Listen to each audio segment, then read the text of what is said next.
$625, electric vehicle power transfer systems. This is fascinating. Electric vehicles. A couple of things I want to say.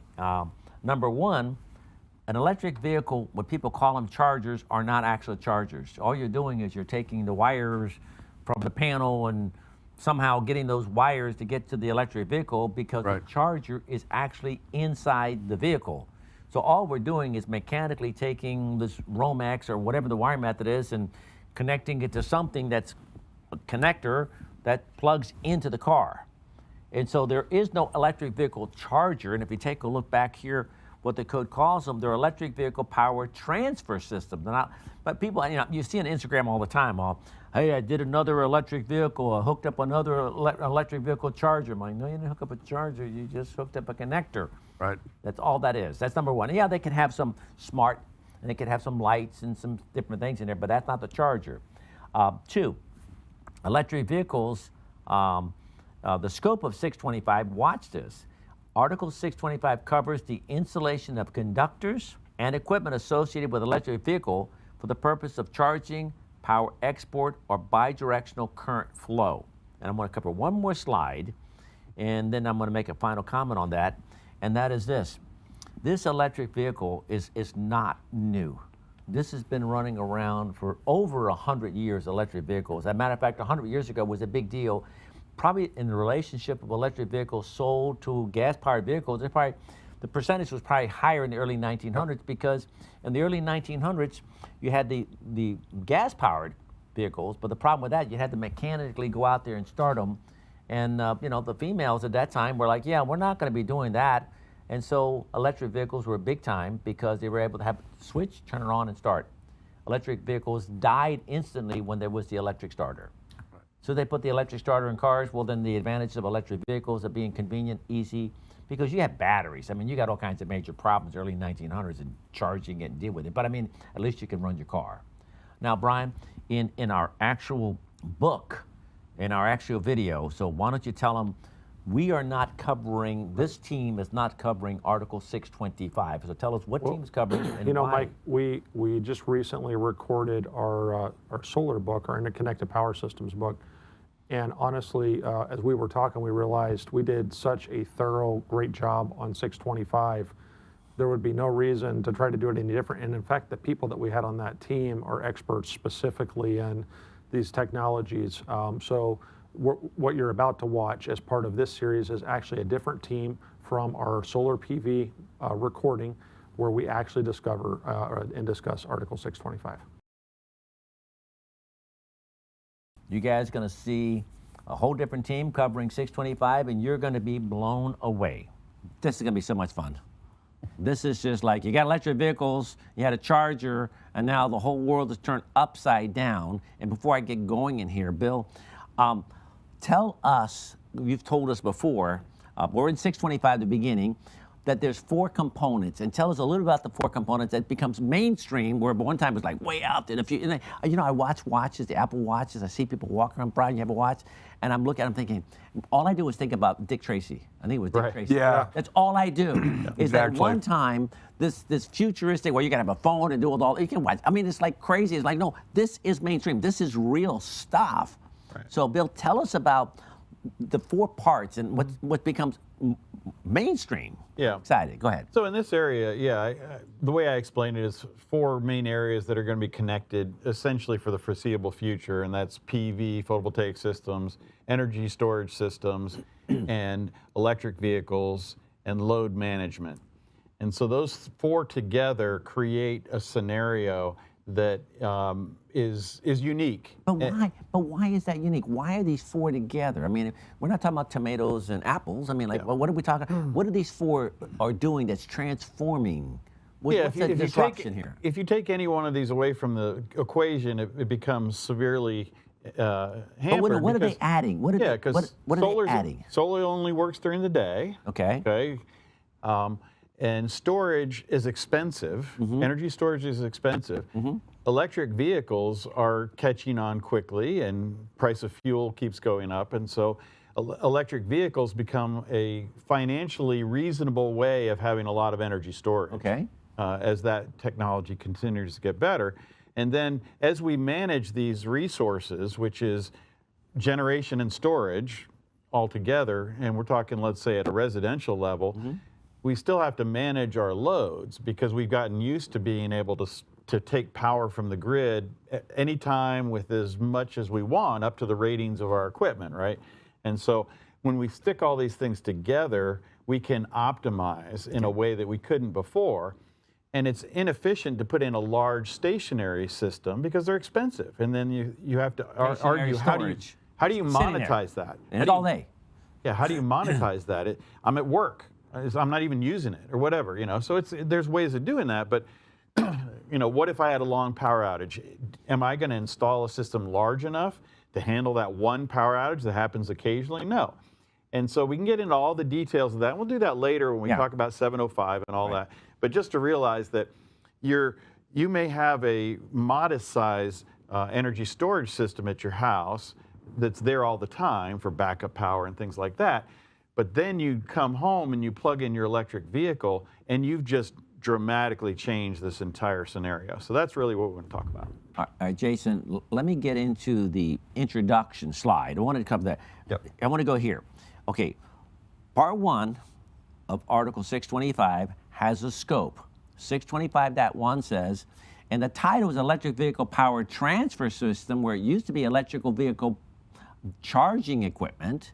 And it says Article 625 covers the installation of conductors and equipment associated with electrical vehicles for the purposes of charging. I don't have a problem with that. Okay, I totally get that. But when it gets into power export or bidirectional current flow, this is where it's been evolving. So Jason, tell us about a little bit of history. Bill is saying, hey, you know, we got these things coming together and there's reasons for them, but what's going on, a little history, where we're at and where we're going to go and why we need to know, everybody needs to know this mainstream. Go ahead. Yeah, no, it's and what Bill's describing is really the future is a microgrid as it's described in NFPA 70. We're going to see more of that. What's been happening is everybody who's been looking at this article through the code or working with any of this equipment has seen a lot of changes in names. All the terms get changes, and you'll continue to see terms get changed because the product's safety standards are being evolved and everything. But now what you see here is we're not saying it's charging equipment. We're saying that it's supply equipment, right? EVSE. And the reason why is because the charger, for the most part, in all AC charging, the charger has been moved into the car. Okay. So we now have a battery charger in the car. We have the battery management system. We have usually a higher voltage DC battery pack in there, between 400 to 1,000 volts, depending on what the car is typically. And then we have this new thing that's coming, which is, we see it today in fast chargers like Tesla superchargers, where you're actually not connecting AC through a charger that's in the car, which is very simple setup, but it's also very power limited. Now we can connect directly to the DC high voltage pack, and this allows us to send much higher currents back and forth to the car. This opens up a whole new world, which is this idea, like Bill's describing, where, we can actually export a significant amount of power from a car to power useful loads. So that's where this bidirectional concept comes in, and this is where NFPA 70 is fortunate. Which is the code book. Which is the code, sorry. That's 70. The NEC, which is now we have baked in there a recognition that there's now EVPE, or electric vehicle power export equipment, is an option. And this is going to now allow different systems to be placed out there, including in a home, that would not only charge a car, but would be capable of allowing that car to export power to loads. And some people are certainly talking about using EVs as well to help support electrical the grid. vehicles, you're saying? That's right, electrical vehicles to be grid resources, we call them, which is that they'll actually interact with the grid as well. It's called virtual power Virtual power plant, VPP. VPP. You might go on the internet, VPP, virtual power plant, and that is this. I want to go back to Bill for a second. And I'm going to go back and what was I talking about? Remind me what I was talking about. Bill's saying, listen, you know, we got these things that are coming together, and it's becoming a little bit more mainstream that because of reliability, for different reasons, people want to be able to have their own power, okay? But batteries or energy storage is expensive. The car power itself, that amount of power, if you had to buy the batteries, would probably cost the cost of the car. So you can just explain to somebody I need to have an energy, don't you want energy storage, sweetheart, at our house? Guess what? I'm going to get energy storage for our house. You go out and you buy an electric vehicle. You know what I mean? But we have to make that integration inside here. So Bill is saying, listen, we're moving in this direction more and more and more. We need energy storage. Instead of it being just stationary sitting there, I can have a vehicle that I can move and I can take it somewhere else and I can bring it back to that location and I can use it whenever I might need to. So it's evolving. Now the virtual power transfer is where the electric utilities are saying, well, listen, if we have all these electric vehicles, and if you sign a contract with us, we can work a special deal with you that if we need power, because our grid is limited in capacity, when you park your car and you are connected to the grid, we then will actually take power from your battery. And we now have all these cars that have all these it's a virtual power plant. And so we just simply will start extracting the power for maybe a few seconds, because I don't know enough about this, but apparently when you have to get money, you have to get power from other source as a utility, the cost of that power is like beyond imagination, the cost. It's like not even conceivable that you could charge that much. You're like, well, wait a minute now, you got your electric vehicle. So, hey, can we have a deal here, Peter? If I need it, can you share a little bit? You're like, yeah, sure, no problem. You're going to give me some kind of deal here. So we're evolving into more and more. Well, that's going to be power export for the utility purposes. Brian, were you going to say anything at all? Well, yeah, so a couple of things. Number one, I think that this is a mentality shift that's been coming for quite a while. You know, I know that there's people probably like me that are really into EVs for the fun aspect of it more than anything else. I'm not purchasing one for any reason other than I think they're cool. You know, it's like buying a Lamborghini or a Corvette. Well, but now that I have it and I'm going to be able to take advantage of some rebates and some tax credits and whatnot, and I've got literally sitting there, 80 or 100 kilowatt hours of power. Yeah, now something that I would have never installed at my house, which is any type of interactive system. We got trees, I can't do solar. The battery thing doesn't make any sense because who wants to spend money on something that you can't see and doesn't do anything? Now all of a sudden I'm like, if I got that big old battery sitting there, I probably don't even have to convince my wife. I can just say, hey, it'd be like your laptop. If the power goes out, things just keep working as long as my truck's plugged in. Well, as you're speaking, my brain was thinking this. I was going to go over to Mario and Peter because they're not the experts here. They're just trying to, they're watching what's happening inside here. And I was thinking about them. I'm thinking, wow, how many electric vehicles are already out there? That people have an electric vehicle and they're like, wait a minute now, could I connect my car? We already have a base of millions of electric vehicles out there. So somebody's going to say, wait a minute now, we're going to make an interconnection device in some way to take electric vehicles. So there's already, it isn't like we're just starting. There's a lot of electric vehicles out there, more and more and more, before we can start connecting them together. So Mario, what are your thoughts quickly about what's going on that they're talking here?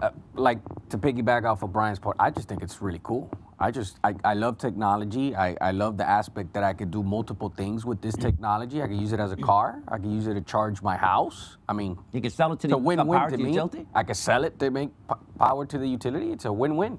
Peter? I think it's cool. Energy storage system that you drive around with. It's bi-directional. I do have concerns with the longevity of it. In my mind, it's, this is something that's going to get a lot of use. So how long would the product last? So there's a lot of questions. Yes. Okay. Yes, Bill? It's all about money when you get right down to it. Yeah, that's right. Cool is cool, and so we obviously buy a lot of stuff that doesn't matter about the money, but at the end of the day, we're talking about trying to optimize this stuff, and so and there's going to be all kinds of various applications and things like that we'll optimize, but at the end of the day, electrical power is getting more expensive continually, and it will for a variety of reasons, not just economics.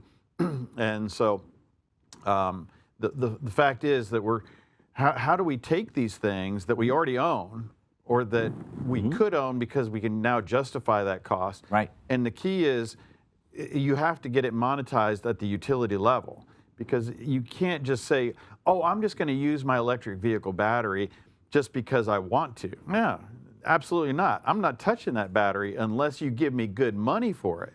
All right, we don't just like you said, we'll work a deal out, and as long as it's really good for me financially and it's also good for you financially, that would be your win-win situation, right? And so this is all about money. This is all about utilization of these resources effectively, and there we go. All right, now, this whole electric vehicle stuff, this started with Edison after he got kicked out of the electrical industry. He went into the batteries. I mean, and batteries were around, you know, saying stuff. You read history about electricity. I mean, Volta, when he came up with the voltage pile, I mean, that was a game changer. It changed chemistry. It changed major industries. And the batteries that they had were like thousands of piles of rooms of batteries. Well, Edison was trying to figure out how do we get it down. And what happened was the electric vehicle was a big seller and a big deal in the early 1900s. And the reason, it was primarily driven by women. A lot of times electricity was driven by the needs of women to make it convenient for them. Washing machines, toasters, electric vehicles was a big deal because women in general did not want to have a gas-powered car, because they would have to get out in front of the car and start the car mechanically. Or if you get just a switch, you plug it in. Now, and remember something, they're not driving across the United States, you know what I mean, in the early 1900s. It's conspicuous consumption, it's convenience to be able to go, you can probably live 2 miles out of the city, you're like in the country. I mean, you're like way out there, you know what I mean? So you have, they're doing everything is great, and everything worked great in that market until one thing changed, and electric vehicles died. Anybody know what it was? Don't tell me if you know, if you work for me. Okay. Thank you. Anybody know what happened to electric vehicles, why it died? Probably the gas industry. Nope. Nope, it wasn't. They didn't have electricity on cars, right? I mean, that's why you started that way, right? But somebody thought about the idea of making an electric starter. Starter. As soon as you had an electric starter, well, the batteries are a pain. I mean, you got to maintain them, you got all this other stuff, but for a person who didn't want going out there and starting it, guys are like, man, I love going out there, give me a little exercise, and other people are like, yeah, I don't want. Starter came out, electric vehicles died, market went away. So that's a game, right, disruption. So now let's get back to where we're at here. Now today, there are vehicles, this is the Ford Lightning, I think. And this vehicle is advertised and marketed to be able to do this exporting, as Jason, you talked about, or the ability to do bi-directional, kind of back and forth kind of application here.